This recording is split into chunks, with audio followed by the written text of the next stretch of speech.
Welcome back to another edition of the Bulldog Blitz. I'm Gerhard Mathingani, joined in by the head coach of the Anderson Bulldogs, Eddie Bullock. Coach, not the way that you wanted to cap off region play there, 35-6 loss at Hoax Bluff, but I feel like that your team was able to gather a lot of positives coming out of that game. Well, we did. We fought tremendously hard, went in at second half and kind of challenged them a little bit, and they responded very well to what I asked them to do, and I was proud of them. The game didn't quite go the way I wanted it to go, but, the kids fought hard and have a lot of respect for them for doing that. Absolutely. You've known Hoax Bluff for a little while after y'all shared a region a few years back, and you're sharing a region again this year. They fell in some tough times, and it seems like they're kind of having a resurgence. They are a much better team. They always been very well coached, and athletes perform hard, but they just basically outplayed us. They did some things. They did what they needed to do. We all knew what the stakes were, and they responded to it, and hats off to them. They played a great game. I think I already know your answer to this, but you always talk about it being next man up. But I'd be remiss to not just continue to say the fact that you have a very, very injured ball club, and without LJ Hurd, this past week, you're one of your leading rushers. Talk about the dynamic of this, because this has been a season unlike any other. When you lose your starting quarterback, you lose most of your linebacker core. Patchwork really in and out, having to rely on guys that are freshmen and sophomores for the bulk of the season. Well, you do your greatest coaching job when you get in situations like that. Of course, LJ Hurd was out with a bad ankle sprain, and he's actually on a walking boot, and he's been in it, for going on 2 weeks now. And you just have to get the next guy ready. We had to throw in some wildcat formations, and we actually had to prepare with another quarterback because we didn't expect Rio Dobbins to play, and we also, my ninth grade quarterback, Tyree Carmichael, he hurt his shoulder in the previous game. So we actually had to go to running backs to try to get a quarterback situation straightened out, and Rio was able to come back at the end, and he did a great job. But you just have to get the next man ready because, football, you have injuries. Sometimes you go through where you don't have any injuries, and then sometimes you go through where you have multiple injuries, and you just have to be prepared for it. And the bright side of that has to be the fact that some of these younger guys are able to get in, get some experience, get some playing time, and it's under tough conditions because a lot of them are playing maybe a year or 2 years earlier than they would have been playing. Absolutely, and what you have to do, the reason I say you do your greatest coaching job, because you have to play each play with that young kid, and you can imagine having 4 or 5 out there, and you're trying to coach each one of them each play. So, it takes its toll on coaching, but, I think in the long run it pays off. Absolutely. A lot of young guys getting a lot of good experience for the Anderson Bulldogs. You'll catch a lot of those in these highlights coming up. We'll have the first half highlights of the Anderson Bulldogs playing against Hoax Bluff, another big Class 4A Region 5 game. And we'll have those highlights coming up next here on the Bulldog Blitz.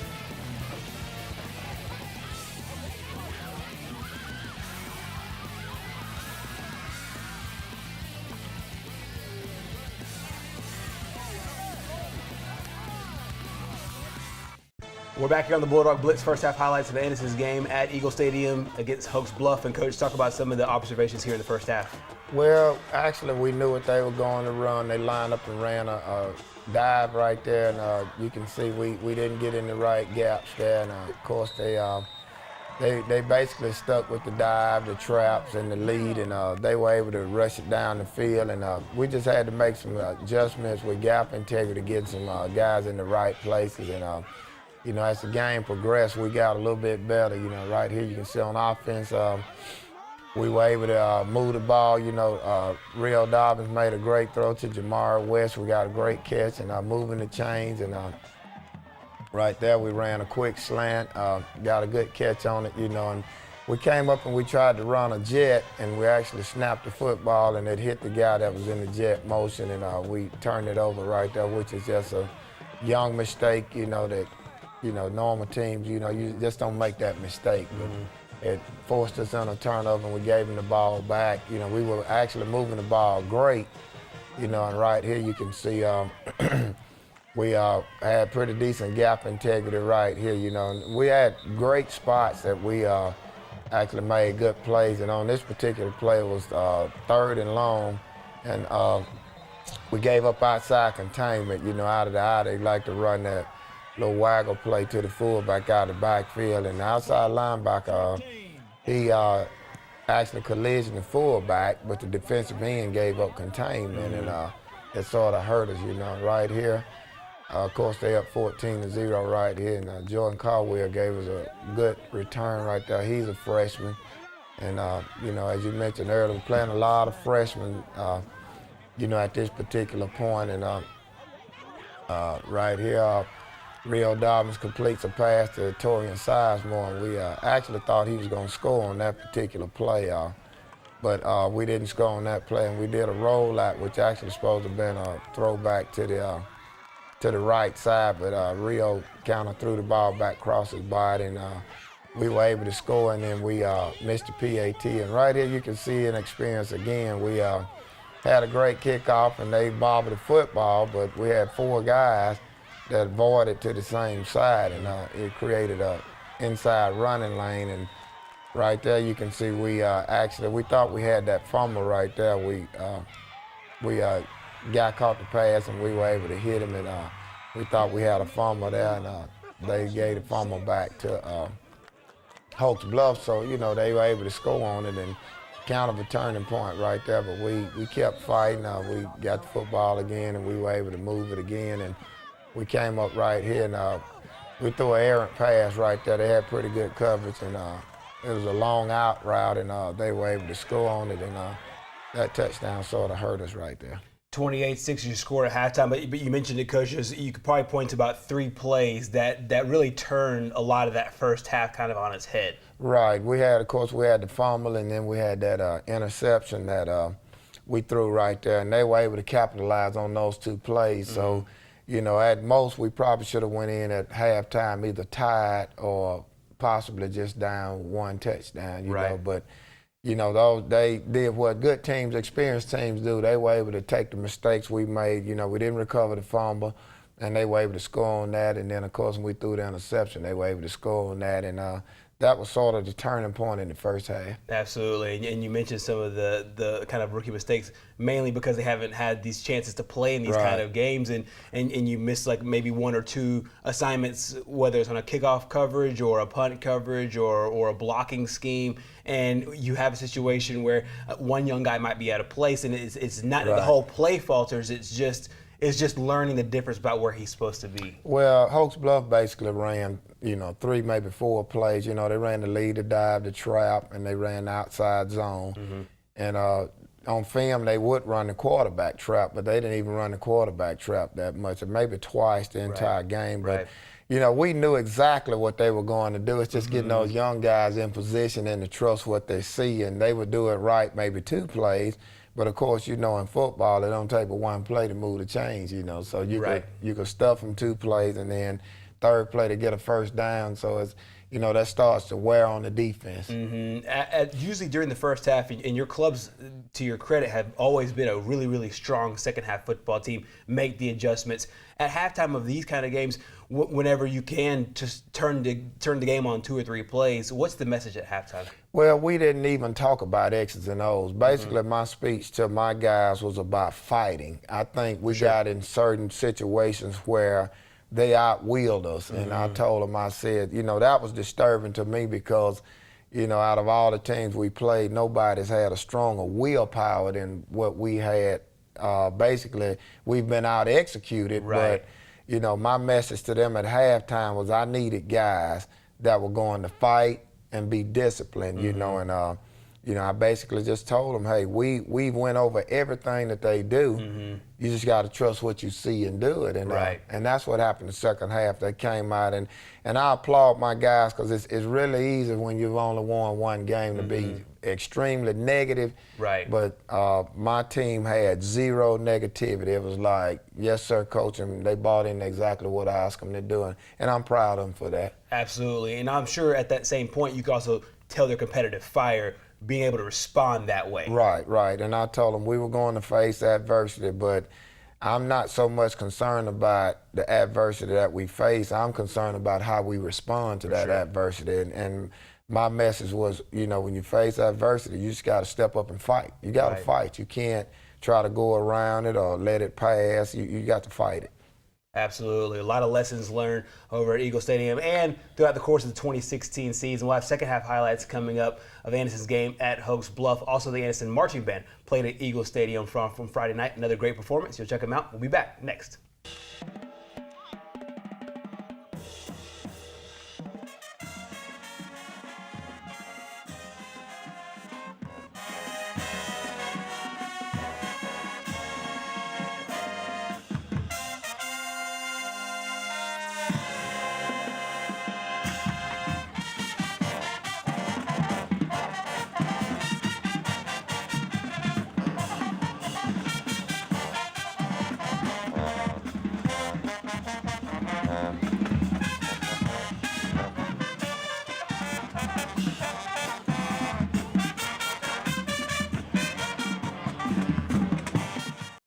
We're back with second half highlights of Anderson's game at Eagle Stadium against Hoax Bluff. Coach, talk about some of the things you saw here early in this third quarter. Well, we came out and got great kickoff coverage. They won the toss and they deferred, and we had to kick off to them in the second half. And we got great coverage, and right there you can see the dive. I mean, the trap.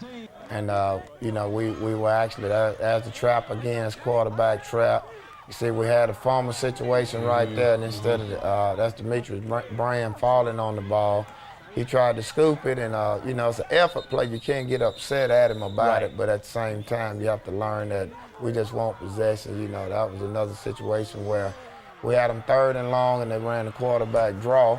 I'm sorry, they ran the tailback draw on it, and we actually gave up a score on that particular play, and it was a big-time play for us, Right here you can see the athleticism of Rio Dobbins. He's kind of moving around, and he kind of kept the chains alive for us on that particular play. And, of course, you see the trap here again. And, just getting that weak side linebacker in place, just trusting when he sees that guard pull. And, you see the outside zone there. That's the toss. And we were able to step it up right here. They got inside the red zone for 4 plays, and we actually held them out of the end zone. So I was proud of my guys right there.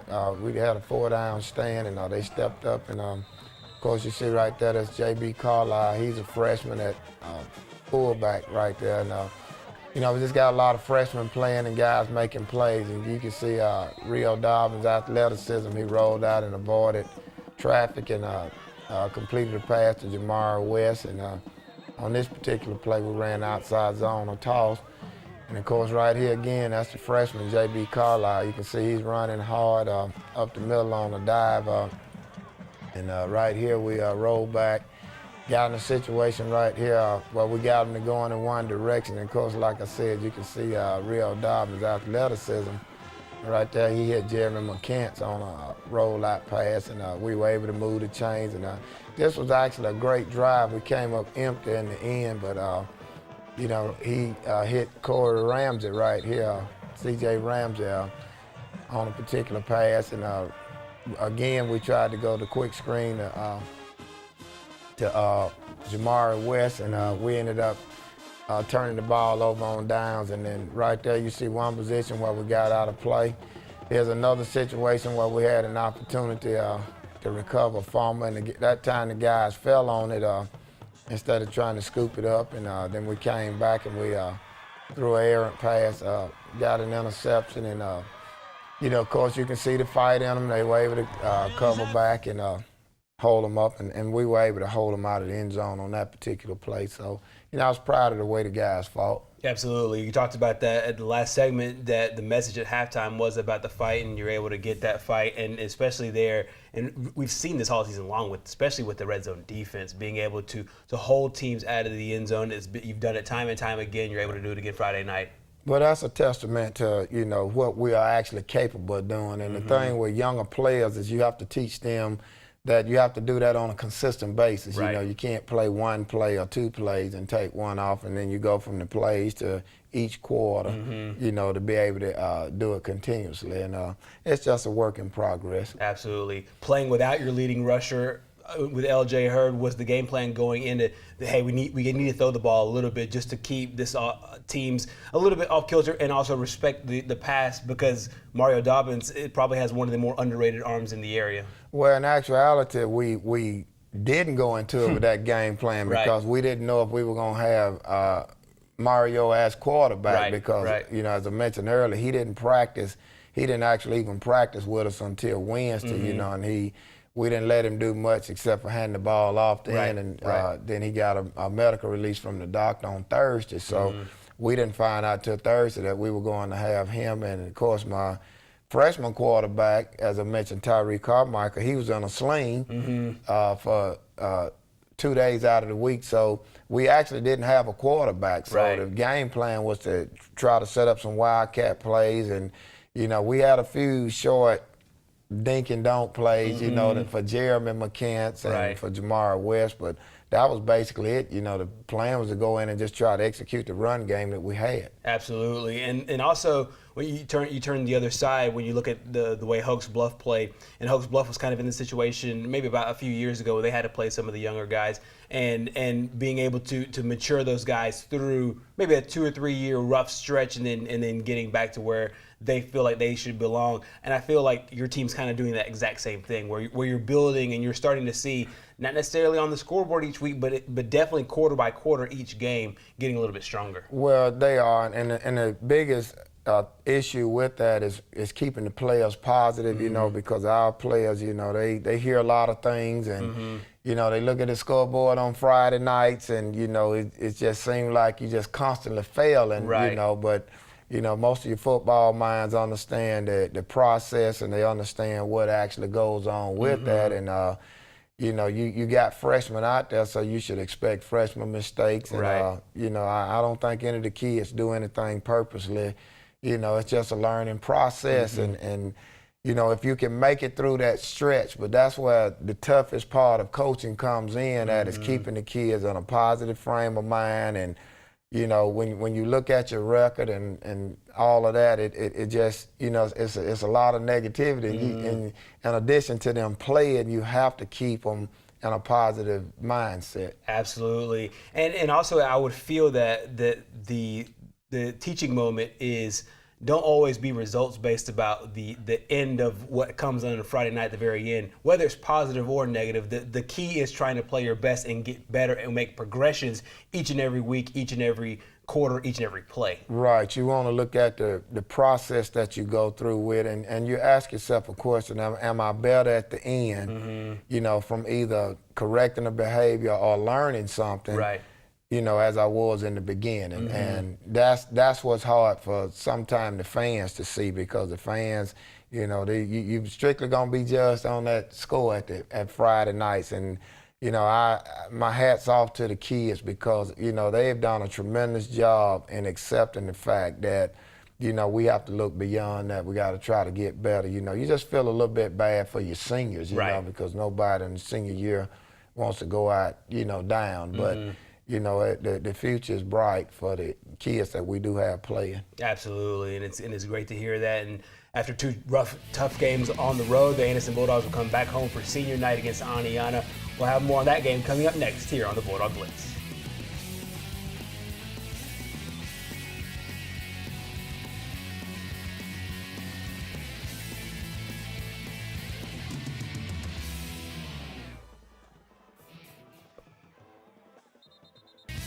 We're back here on the Bulldog Blitz. 2 tough games on the road over the past 2 weeks, and now your guys get to come back home for senior night against Aniana. This is a team, we'll start with the team overall that you're playing, the opponent. Aniana is one of the tougher teams in this region, a team that's getting better, and a lot of people obviously know this team from their past history of winning state championships. Well, they are, as I mentioned earlier, all the teams I think are right there pretty much on the same level. Maybe Jacksonville and Cherokee County a little bit above everybody else, but Aniana is one of those teams that they're very disciplined, they're very technique oriented, and despite what the record is, it's not indicative of how that team plays. And it's another tough game. Even though we're playing at home, it's another tough game that we have to go out and you got to play a consistent game in order to come out with a win. Absolutely. When we talked about teams at the beginning of the season, teams like Jacksonville and like Hoax Bluff and like Sachs that you'd seen before, that was one thing. But Aniana is a relatively new team as far as scouting for you guys and your coaches, right? Well, in actuality, they're not because, you know, we played them when I first started coaching. We had them in our area, and we actually played them for 4 years straight. And basically, they have the same coach, and they do some of the same things that they do, you know, just changing personnel. But, you know, that personnel is not what it used to be in the past, you know, and all teams go through that. But as far as scheming and, you know, what they do offensively and defensively, they do the same things. Absolutely. And obviously it's senior night for your senior class and being able to honor them. And it's a tradition that every school has, and it's always special for members of the band, members of the football team, members of the cheerleading squad to be able to be honored that night, the final regular season home game. Well, hopefully that's the motivation for the kids, you know, to be the seniors' last home game and, you know, just give them that added, you know, motivation to go out and win a football game. And, you know, of course, the parents will be there representing them, and we do a little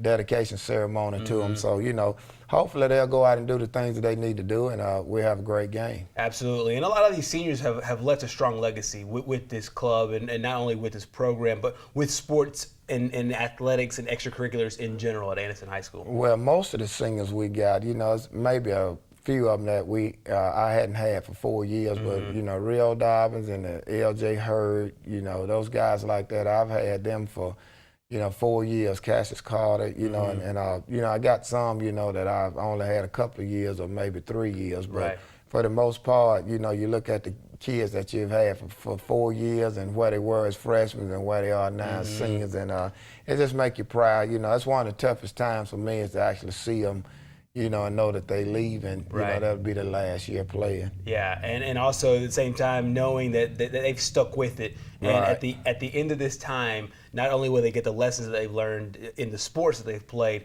but also the lessons that they learn whenever they graduate and go on to become young adults. Well, that's, you know, part of my coaching philosophy is to teach them life lessons, because I tell them, you know, you got to be able to do something when the air's out of the football or the air's out of the basketball.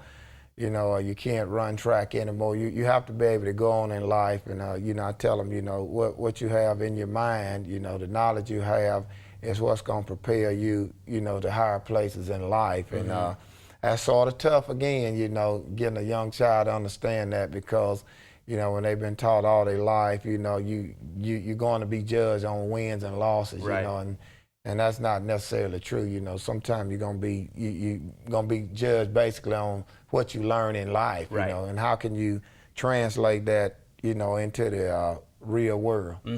Getting back to the matchup, I feel like a lot of this will be the same kind of the talk that has been over the last few weeks or so. Let's go out and fight. Let's be competitive and show that competitive spirit. Right. I actually received several text messages from some of my players yesterday, and they were, you know, thanking me for what I did for them. And, you know, basically all I expressed to them is the fact that I want them to go out and fight, man. Let's compete. You know we're not in the playoffs, and we understand that, but that's no reason for us to lower our guards or play subpar football. You know, your true character comes out when you down, and you still need to fight. You know, you want to go out on top. Absolutely. If you could point to one area of the game that you see a lot of improvement, where maybe when you cut the film on at the end of this game, you'll look at this little scheme to find out how we could improve going into Week 10. Well, just, you know, being a little bit more technique sound, you know, and I think we need to be a little bit more aggressive, you know, because, you know, all that. I think sometimes the kids, you know, it may feel a little pressure, you know, on having to perform, you know, based on whether or not you're going to make the playoffs or you're borderline. But I think now, you know, that all the pressure's off them, you know, just relax and have some fun, you know. And got one guy, you know, offensive lineman, defensive lineman, DJ McElder. I'm so proud of him because the last 3 weeks, I mean, he just stepped up to the plate and just took the leadership role to another level, and just looking forward to him continuing to do what he needed to do and helping us get through these last 2 games. Absolutely. We look forward to honoring the senior class on senior night at Lot Mosby Memorial Stadium. Go check out the Anderson Bulldogs taking on Aniana Friday night. We'll be back next week here with more on the Bulldog Blitz.